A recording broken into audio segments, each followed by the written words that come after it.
Today I want to talk about the reaction to the video I put out last week asking, is the red Komodo dead? Now, I made that video because I have been a huge fan of the red Komodo. I picked up the Stormtrooper version back in 2020. I was one of the first people to get my hands on it.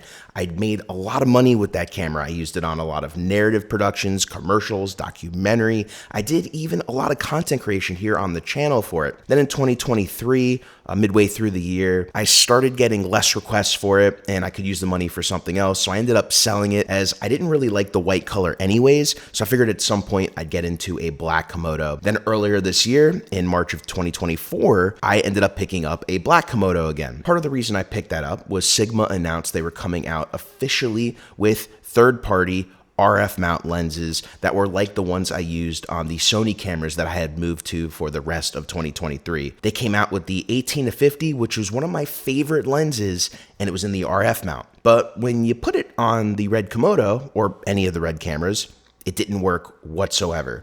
You couldn't change the focus at all. You couldn't change the aperture, the f-stop. You just couldn't use that lens. So when I made this video, I made it to talk about how there's really no more firmware updates coming out for the red Komodo, at least any major firmware updates. Jared, before he stepped down as CEO of Red, said there may be some bug fixes, but as far as the Komodo itself getting features, there wasn't anything coming. I understand that. It was maxed out. But when it comes to using lenses that are made for the Canon RF mount, especially ones that are officially licensed by Canon, even if they're third party, you would think they would work on the red Komodo. Apparently that's not the case. So my question was, if the red Komodo wasn't going to get any kind of updates making it compatible with newer RF lenses as they get released, does that make the camera dead? Now, not dead in the fact that it's a useless camera, but more dead in the fact that it's not going to be able to be used with some of these newer lenses. So it's kind of stuck where it was and it won't be able to be kind of modernized or used any further past, a lot of adapted lenses, EF glass, RF lenses that came out to the point where the Komodo was getting firmware updates. It was just a question I was posing. Now, a lot of you really got engaged and I was happy to see that everyone was interested in this conversation. But actually the red Komodo community, when it was shared on the red Komodo users page, that reacted to the video without even watching the video. And what was interesting was you could tell by pretty much most of the comments on that thread, other than a few, that these people were just reacting to the title of the video and they didn't even watch it. I do appreciate Bogdan for posting the video in the Red Komodo group. I never planned on posting it there because I am friends with the guys who run this group. I've known Scott for years. I've known Tim for a long time now. Tim helped me a lot when I first got the Komodo. So I'm always appreciative to the work that they've helped me do, the work that they do themselves. I've been posting in that group for years, trying to help people, trying to also receive help. It's been a great place for that, but I also get it when people spend a lot of money on a camera, especially if they work with it every day, they have a perspective.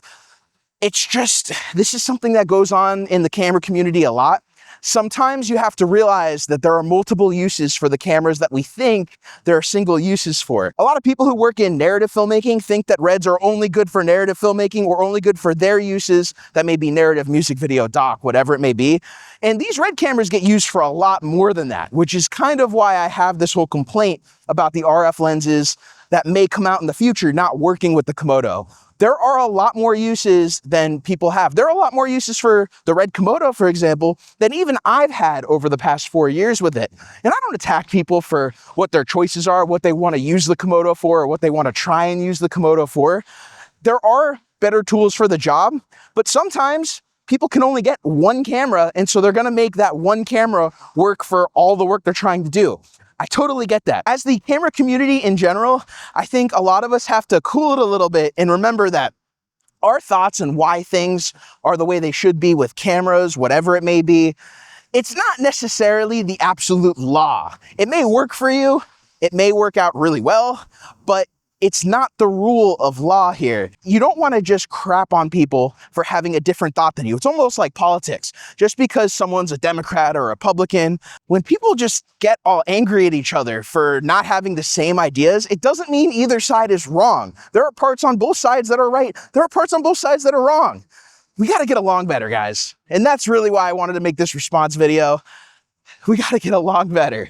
And also not jump and react and get triggered to things without doing our research, which I think a lot of people did for this video.